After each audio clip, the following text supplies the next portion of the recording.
श्री नर्मदा पुराण अध्याय 150 कुसुमेश्वर तीर्थ महात्म्य वर्णन। ओम नमो नर्मदाय। मुनिश्रेष्ठ श्री मार्कंडेय वदले महाराज, त्यानंतर श्री नर्मदाच्या दक्षिण तटावर उपपातकांचे नाशक उत्तम कुसुमेश्वर तीर्थ आहे। हे कुसुमेश्वर महादेव कामदेवाने स्थापित केले। हे सनातन कामदेव सर्व लोकात प्रसिद्ध आहे। विश्वव्यापी मनातून उत्पन्न होणारे कामदेव पुष्परूप आयुध व धनुष्य धारण करतात। ते मीनांकित ध्वज असलेले सर्वांकडून पूजित कामदेव सर्व इच्छा पूर्ण करतात। त्या भस्मीभूत शरीराच्या अंगरहित कामदेवाने भगवान श्री शंकराची श्री नर्मदा तटावर आराधना करून निज शरीर प्राप्त केले। राजा युधिष्ठिरने विचारले, शरीर संपन्न कामदेवाचा नाश कसा झाला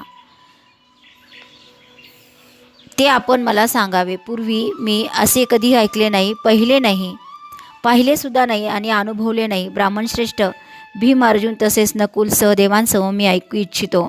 मुनिश्रेष्ठ मार्कंडेय सांगू लागले, हे प्रिय राजा, पूर्वी सतयुगात देवाधिदेव श्री महादेवाने गंगा सागरात स्थित होऊन खूप तप केले।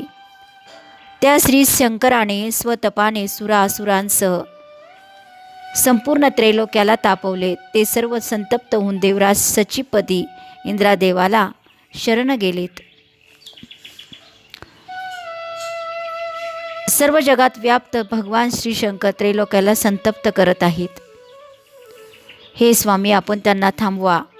बलासूर वृत्रासुराला मारणाऱ्या इंद्रदेवाने त्या देवांचे वचन ऐकून मनात चिंतन केल्यावर तपात विघ्नाला आज्ञा केली।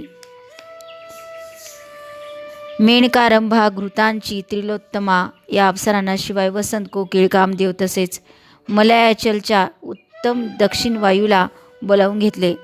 तुम्ही सर्व श्री शंकराच्या तपस्थानी जाऊन तेथे गंगा सागरात निवास करा। तपस्येत तत्पर श्री महादेवाला व्याकुळ करा।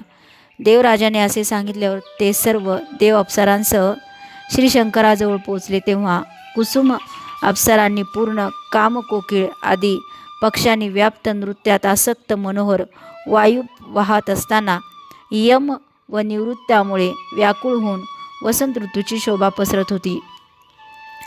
वसंतात फुलणाऱ्या फुलांच्या गंध संसर्गामुळे सर्व पक्षी, किन्नर, सर्प कामांध झाले, बेशुद्ध झाले। भगवान श्री शंकराने पाहिले की संपूर्ण वन व्याकुळ झाले होते।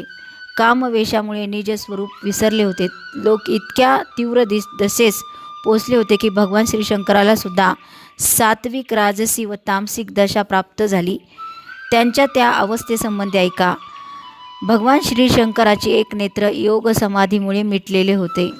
द्वितीय नेत्र प्रिय पार्वतीचे ओटीपोट व स्तनाच्या विशालतेत शृंगार भावनेने निश्चल होते।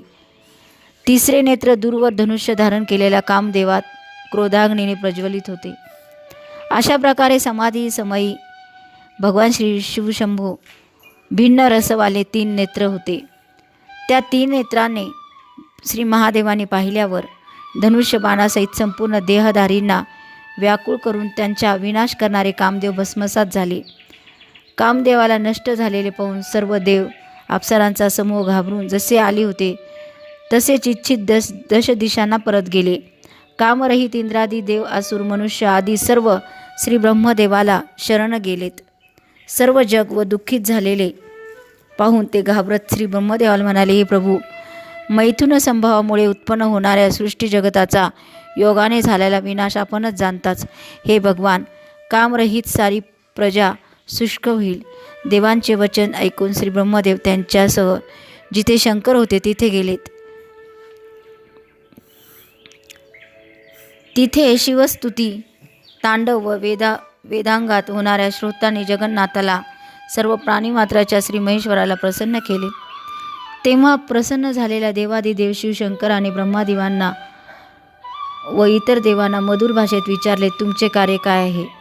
दुःख काय आहे तुम्हाला? देवऋषी, तुम्हा सर्वांचे येण्याचे कारण काय? मला त्वरित सांगा। तेव्हा देवांनी सांगितले, चराचर जगात कामनाश झाल्यास सर्व जग नष्ट होईल। हे शिवशंभू, आपण पुन्हा त्रैलोक्याचे पालन करण्यास योग्य आहात. देवाचे हे वचन ऐकून भगवान शिवशंकराने विचार करून संसारात दुर्लभ काम शरीराचे चिंतन केले. त्यानंतर त्वरित अनंग कामंग प्राप्त होऊन उपस्थित झाला. राजश्रेष्ठ सर्व जीवांना पाहून सर्वांना प्राण देणारा कामदेव दृष्टीगोचर झाला. त्यानंतर शंख, ढोलक व नगाराच्या आवाजाने सुरासुर व महाकाय सर्पाने श्री महादेवांचे अभिनंदन केले. श्री देवदेवेश आपणास नमस्कार असो. देवगण कृतार्थ झाले.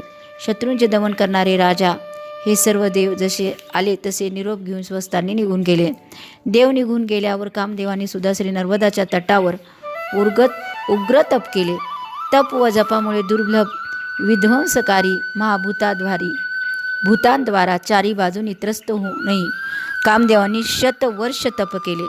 खूप विघ्नांनी पीडित झाल्यावर त्यांनी कुंडलेश्वराचे स्मरण केले. राजश्रेष्ठ सर्वत्र शरपातापर्यंत रक्षा मंडलाची रचना केली. तेव्हा दृढ भक्तीमुळे वरदायी कामविनाशक महादेवाला कामदेवाला वर मागण्यास सांगितले. झषध्वज कामदेवाने देवेश त्रिलोचन शंकराला प्रसन्न जाणून नमस्कार करत सांगितले, हे भगवान, जर आपण माझ्यावर प्रसन्न आहात, शिवाय मला वर देऊ इच्छिता तर हे जगन्नाथ या तीर्थात आपण सदा जवळच राहा. तसेच होईल असा वर देऊन अप्सरांकडून स्तुत्य देवेश श्री महादेव आकाश मार्गाने निघून गेले. त्यानंतर मग कामदेवाने श्री शंकराला कुष्मेश्वर नावाने स्थापित केले. त्या तीर्थात स्नान करून उपवास करत चैत्र महिन्यातील चतुर्दशीला अथवा कामदेवाची तिथी त्रयोदशीला निर्मळ प्रातःकाळी स्नान करून सूर्यदेवांचे पूजन करून तिळमिश्रित जलाने पितृदेवांचे तर्पण करावे व विधीपूर्वक राजा श्री शिवशंकराचे पूजन करून जो पिंडदान करतो त्याचे पुण्यफलाईक 12 वर्ष यज्ञ करणाऱ्यांचे फल पिंडदानाने निसंशय प्राप्त होते. जो पितृगणांच्या उद्देशाने अंकुल मुळात म्हणजे एक विशेष वृक्षाचे मूळस्थाने पिंडदान करतो त्याचे पितृगण 12 वर्षापर्यंत तृप्त राहतात. युधिष्ठिर, या तीर्थात जे कुर्मी, कीटक, पतंग आदी जीव राहतात ते मरणोत्तर स्वर्गात जातात. मग त्या क्षेत्री मरण पावणाऱ्या मानवाच्या स्वर्गात जाण्याबद्दल काय सांगावे. जो भक्तिपूर्वक क्रोधावर ताबा मिळून जितेंद्रिय होऊन कुसुमेश्वरात संन्यास ग्रहण करतो तो शिवलोकात जातो. तसेच राजा तेथे देव, अप्सरा व देवगंधर्वाच्या संगीताने सेवित शेकडो कल्पापर्यंत तो आनंदित राहतो. तिथे पुण्यभागाचा काळ पूर्ण झाल्यावर इहलोकात मनुष्यभाव प्राप्त करतो. तो उत्तम राजांनी पूजित होऊन राजा होतो. तो रूपवान, सौभाग्यशाली, श्रेष्ठ, वक्ता, पराक्रमी, बुद्धिमान, पवित्र, रोगरहित होऊन शतवर्षापेक्षा अधिक जीवित राहतो. कुष्मेश्वर नावाने प्रसिद्ध हे पुण्यतीर्थ पापविनाशक अनेक तीर्थापेक्षा अधिक महात्म्य असलेले देवांनी पूजित आहे. हा श्री स्कंदपुराणातील रेवाखंडाच्या पूर्व भागातील कुसुमेश्वर तीर्थ महात्म्य वर्णन नावाचा 150वा अध्याय पूर्ण झाला. ओम नमो नर्मदाये.